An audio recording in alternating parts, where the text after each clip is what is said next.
Hey guys, I'm Dave.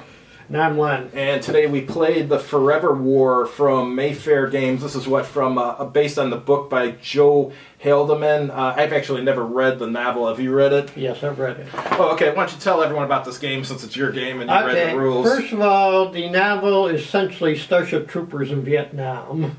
And instead of fighting bugs, you fight a alien race that are clones. In fact, one of the things that happens near the end, because Earth starts cloning people, they find out how to contact the Taurians and negotiate a peace.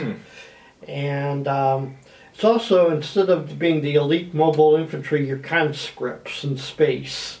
So hence Starship Troopers in Vietnam.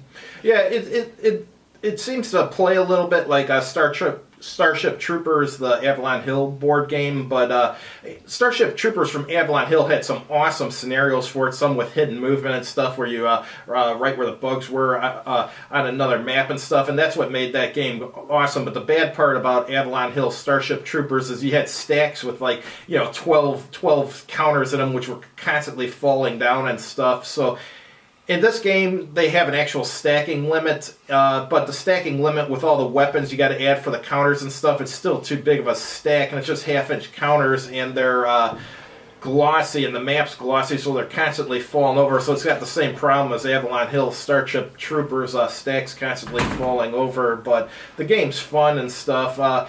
Scenarios, I've played... we played one scenario today, what was it, the 8th one or something? Yeah, and then this is fairly... well into the system, because this is the technical level 4. That's why we had all the blaster weapons. Gotcha. And then years back, I had played this on my own solo, a few of the beginner scenarios. But yeah, it's all right. But that's just got the stacking problem. Back then, they only had half-inch counters. For some reason, no one ever came up with the idea of calling a tool and die maker to make a new die that did 5/8-inch counters or something. It took decades before someone came up with that idea. It's almost as pathetic as human beings in general. I mean, we were around for. Let me see here. Let me think about this for a second.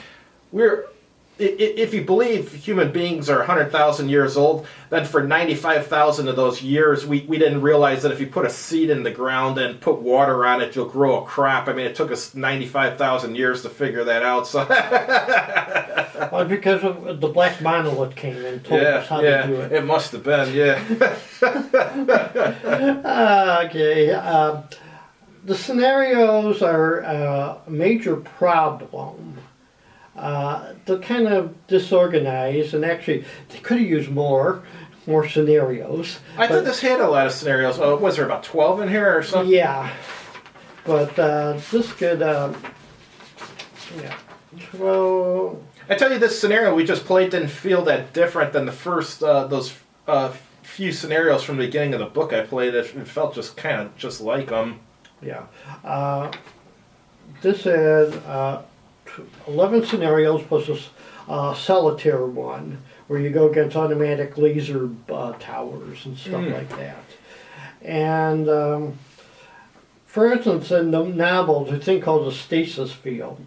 And what it is that you're in the field, high velocity weapons do not work. So you go back to the low velocity weapons like swords and arrows and darts. Interesting. So you're basically just having a melee. I think one of the scenarios I played in the past did that. That's starting to sound familiar. Yeah, where you're doing melee instead of shooting. Yeah. Well, I thought that you should have one scenario just in the stasis field, just to show you how it works. Because I was reading what it is at the next scenario. You have an entrance, a bunker that's an entrance, and once you get all your guys in it, you move to the stasis field, and all your soldier counters are flipped over, and they have on the other side, they're melee weapons. So interesting. Made for a great play. There was in the 80s? There was a play in Chicago based on this with the stasis field. Really? Yeah. Unfortunately, the producer went on to Hollywood. I think he made one good movie and then Well, he's busy with booze and dope to do anything more. Actually, I was always surprised Forever War never became a movie or a limited series because there was a lot of material in it. But, Was it just the one novel, or? there's one novel. There's supposed to be like a sequel. See, one of the things at the end is that the Earth and the Tarians managed to make peace because they're we started cloning ourselves, but they set up colonies with real people to be like a gene pool for the future. And I think there's like a sequel where they talk about, what's it like living in these colonies, peaceful colonies. So I got it, but I never got around to reading it.